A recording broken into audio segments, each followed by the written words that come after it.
Hello everyone, welcome to our channel. And last time we were talking about the aura. So Ima, could you please explain what is aura and whether we can see it or not with our visual base interface?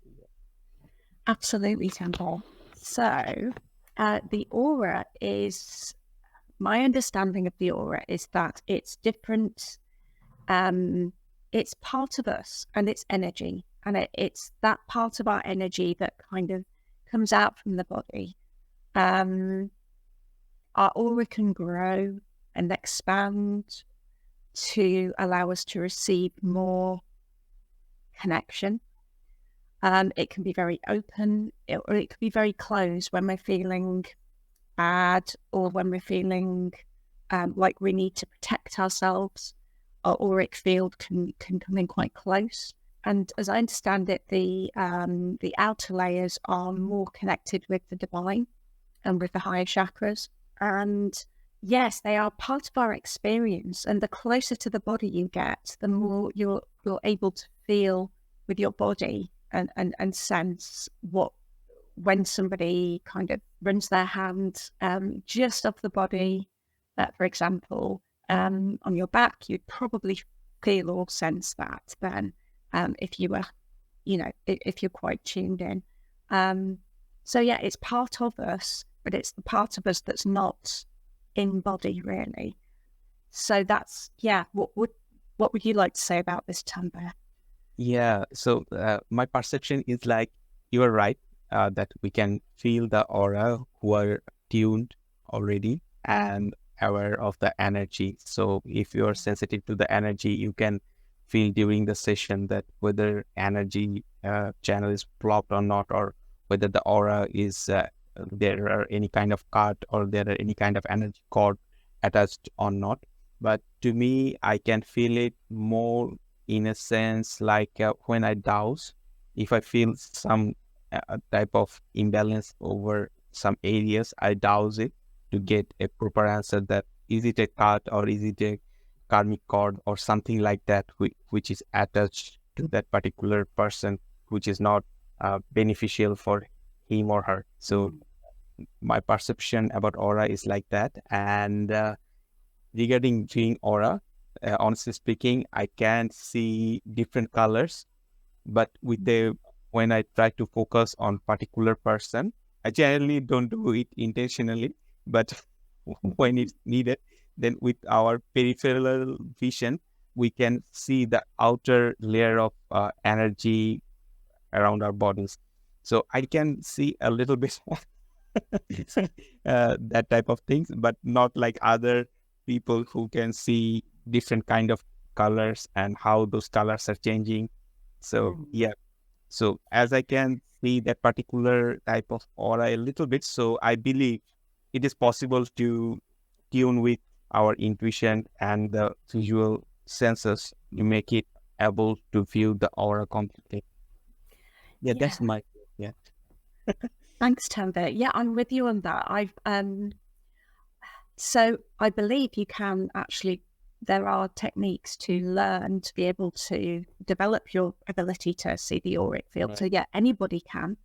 Right. I've not done those things myself, and I have seen only once have I seen with my actual eyes somebody's aura during a treatment that was. Otherwise, I tend to get images in my mind's eye. I think we all have different kind of strengths and different senses and different ways of interacting with the world and perceiving things. And so I think the information comes to us in whatever way kind of aligns with our strength. Sometimes we'll get other senses, kind of coming forward and in the mix as well. But yeah, I tend to be more kind of tactile, the felt sense with the aura. And sometimes, I will feel disturbances in the chi. And sometimes if I feel the disturbance quite strongly near the body, I will need to move my hand up to be able to actually work with what's happening because it will be too turbulent there. I'll move my hand up. And sometimes I'll do things in the aura where I'll kind of create space and sort of release blocks through tuning into the intensity and kind of almost like with music, finding areas of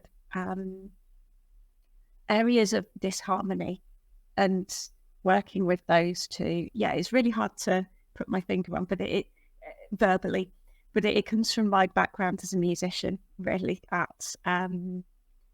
So yeah, it's something you can develop if you wish. Some people have it naturally. Some people are really gifted with it, and it's just another form of insight. Yeah. Yeah, I completely agree with you.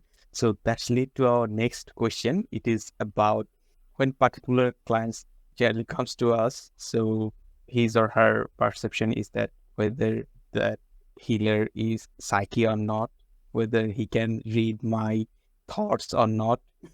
So that, that sort of, they're in a confusion. Like, people has different kind of things which they don't want to share with other people. So what's your thought on that?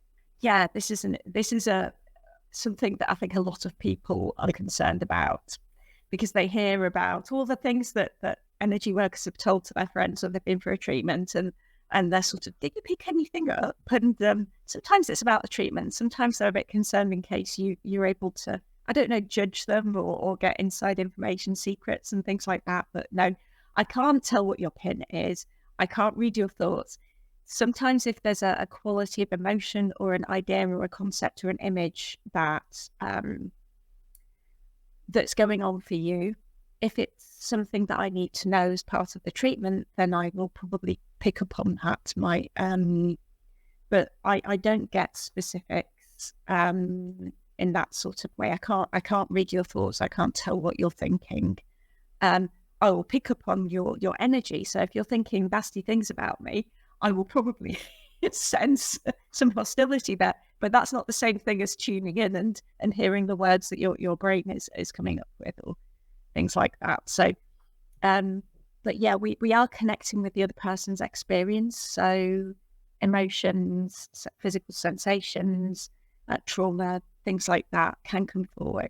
What do you think about this subject? Have you had that same kind of thing? Yeah, I just want to go back a little bit. So when I was introduced with meditation and some advanced level of meditation where we develop our intuition. So our teacher was saying like, yeah, you may develop certain kind of intuition where you will be able to read other thoughts. But when you will have achieved that ability, then you will lose the interest on knowing things about other people. The same thing happened with me right now. Right now, I have zero interest about knowing what people are going through. But when some people comes to me for any kind of help, so I definitely take a permission from him or her about exploring what they're going through if I need to know something. And the thing is, I also take permission from the divine, so that uh, I don't want to involve with other information, but if those information are required to heal that particular person for his or her benefits, then I want to perceive those information.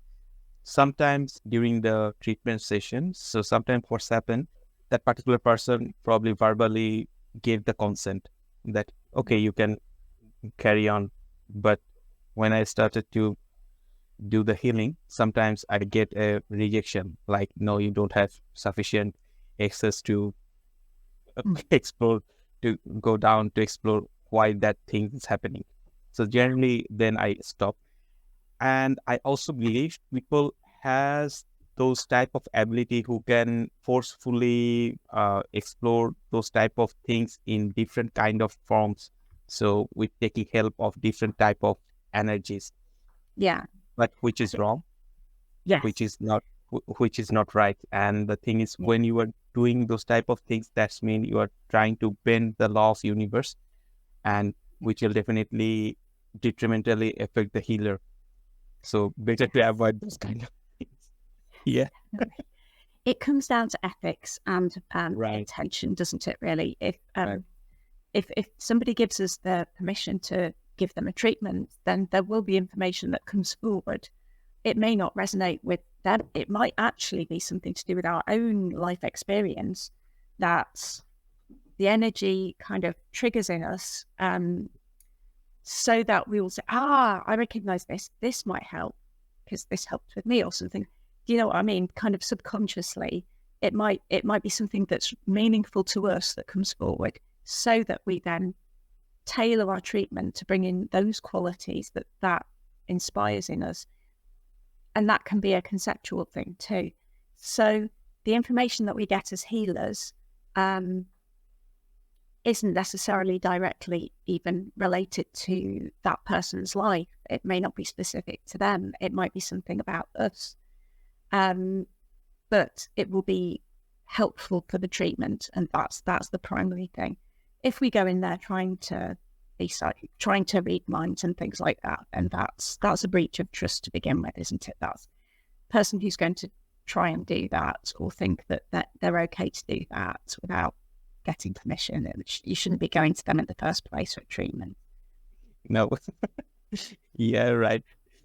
Okay, so let's go to our next question. It is about ourselves, like a healer, like us.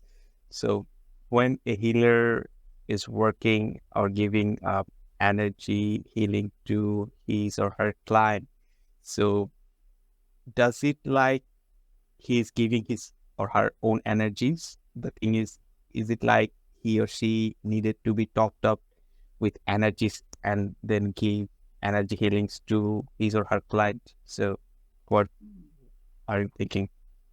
So yes, it really depends on the modality, actually, this one.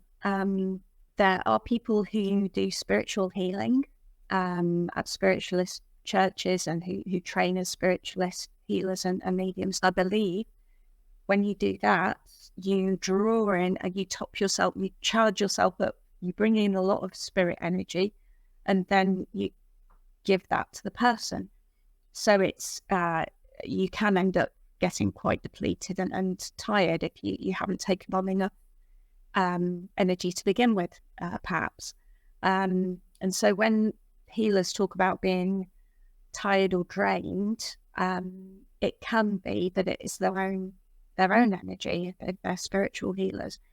If you're a Reiki practitioner, though, if you're a Shiatsu practitioner, probably not. With Reiki, you're channeling. You're connecting to Reiki and then you're sharing. It's like you're a radio. You tune in to the frequency and you switch on your switch, and Reiki flows and you can hear it and the people can hear it. So you get some Reiki and they get the Reiki too. With other forms of energy work, like Shiatsu, you can draw in energy from yin and yang into your body, and then you can share that out. That's called ki projection. One of those sorts of techniques is called ki or chi projection, and you can breathe it in and you can give that chi. But that's not going to drain you though, because the approach in that modality is that we are all one to begin with. We are all energy. There's no my energy and your energy. And you'll make your connection with heaven and earth, your alignment between heaven and earth to begin with. So yeah, you're not going to get drained of energy by using ki projection. So yes, the answer is it depends. From my perspective, Yeah, I want to share my perspective, but it's related to our next question. So I would like to ask you our next question, and then I will share my thoughts. So our next question is, do energy workers take the illness or problem or karma or blocks or whatever from the person they're treating onto themselves? So yeah. what are you thinking? Would you like to go first because you had something you wanted to say about the other, and then I'll go after. So the my perception is the mix of previous question and this question. So you are right. Basically, when I am treating or doing energy healing on something or a particular person, so I go with mainly Reiki and the angelic healing. But what I have felt that if I am not tuned or I'm not physically well enough, then somehow I am getting affected a little bit. Okay. So I'm not quite sure why it is that happening, but it's effect when I am not physically fit enough for the healing. So I have tried various time, and most of the time I have seen that when I am not in tune with my energies or physically not fit enough, I am getting kind of more ill.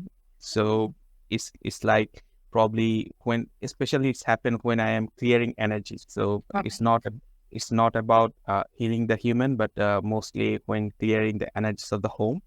So there are certain kind of things. There are some detrimental energies when you are sweeping all those energies. Sometimes those things try to suck energies from any kind of source. When those energies found that some other person is trying to sweep us away. They don't want to So, go. so it's Right. like about the protection. So I think probably when we are not physically well enough, and then probably uh, the protection which we are using for our own safety is not sufficient enough. So now I have a checklist like when I need to heal something or someone, I need to be physically fit and my aura should be locked. And the thing is, my energy needed to be balanced first. So when these three things are in tune, then I go for any kind of healing, whether it's a home healing or healing a particular person. Yeah. But now it's on you that how you're thinking. Yeah, thank you, Tanvir. That's really interesting. It sounds like, yeah, no, I've had some experiences like that myself, where there have been energies that have stuck around. It's not necessarily been to do with how I've been in myself, but I kind of I've got some techniques that I've used to kind of clear the sticky energies and the effects of them and things like that. So, yeah, I know what you mean. Um, so in terms of taking on other people's illnesses and things like that, a lot of people do think that that's what happens. Even people who are healers, they'll have a sensation, they'll have sadness, or they'll have grief, sensations in their bodies when they're giving Reiki, and they'll feel like maybe they're taking it away from the person, but then it's on them, and that's not the case at all. I will feel in my body certain sensations, which it's called somatic empathy. And basically, it's the person's body and energy communicating with you through your body to show them what's happening so that you can either witness what's happening, be there with them and hold the space of healing, and just wait with them and abide with them until it clears and the energy's flowing as well. So it's that whole not being on your own thing. And that's really powerful. It's not very pleasant, but it's really important. It's really powerful thing that some people do need, that a lot of us do need, being witnessed. And our bodies need that as well when there's stuff going on and we're holding trauma or experiences or illnesses. The body sometimes needs somebody to see what's going on, especially if the person themselves is up in the mind and isn't connected with their own experience. Then but the healer will step in and be part of that and then give advice afterwards on, connecting with the self and things. So one thing I would say is that if you are a healer and you have a sensation or an emotion or something that is staying with you after the treatment and it's quite upsetting and extreme, there can be pain and things like that, that you can experience. Afterwards, then you can do a visualization where you're releasing that energy, you're sending it into the earth to be recycled, because all of this is energy. And there's no such thing as bad energy. There's just energy that turns stagnant or unhelpful when it's not flowing as it should. And that can be interpreted for, and that can count for any kind of energy. So you can give yourself a salt bath. You can send the energy down using visualization and Reiki. You can give yourself a Reiki shower. You can use a mantra and send it off if you wish. There are lots of different techniques you can use, but the thing to remember is it's not yours. Just let it go. And it's not going to do anybody any harm. It's going to go down into the earth and it's going to be recycled and come back as fresh new energy, because that's how it works. You just need to let it go. And remember, it's not yours, even if it feels like it is, because it will feel very, very vivid. Just get used to being with it. And if it feels too much during the treatment, ask for it to be communicated to you in a different way. So that could be a visual way. That could be, but a former Reiki master of mine used to say that she would ask her guides to show her, if it felt too much, she would ask her that she would picture a set of a staircase, and she would ask her guides to show her where on the staircase the intensity of the feeling was, and they would just show her. And so she had the information that way instead. So I hope that's helpful. Yeah, that's quite interesting. So I want to share one of my experience. So I was doing a Reiki healing to one of my clients. She was having certain kind of issues. I cleared all of it when I came to her knee problem. So I cleared that thing. But after next day, I started to feel knee pain. Yeah. Yeah, but it was not quite intense, but it was a kind of, I was thinking that it shouldn't be there. However, it was not that much intense. Then what I did, what you just told, that healing ourselves, clear our all energy blocks. And after 3 days, I think that things went away. So yeah, that things work. We need to work on ourselves as well, not only work on other people. It shouldn't take 3 days though, Tanvir. But yeah. So, oh my gosh, that's some bad knee pains. Look at that. They can sometimes it's a case of taking charge and just saying, right, this is not mine, and use visualization and do kind of energy sweeping. Do the it's actually you can use visualization in really powerful ways to send it away, and kind of guided meditation visualization as well, and just do it really, really decisively, and that can be helpful in getting rid straight away. But yeah, goodness me, 3 days. Wow. You have my empathy there, my sympathy. Flipping heck. Yeah, that's what it was my early time. So when I was asked to Reiki, probably I was not that much careful about clearing all this stuff. So yes, that's the way, isn't it? When you start, it's like everything gets you, everything, because you're just like, you had to be fine. Oh, and so just going in there, raking it all. Right. Yeah. You kind of learn through experience, no matter how much your Reiki master tells you, and over and over and over, protect, cleanse, protect, and cleanse. Yeah. Yeah. Okay, thanks, viewers. We need to wrap up the healing session here. So we have 3 healing sessions. So if you haven't watched our previous sessions, those links are in the description below. And please leave your comments, like, and share, so that we can create more valuable content for you. Your input makes all the difference. So please do pop your comments below, and like and share and spread the word if you've enjoyed this and it's been helpful. Yeah. So stay curious, stay with us. See you soon. Bye. See you soon. Bye. Bye.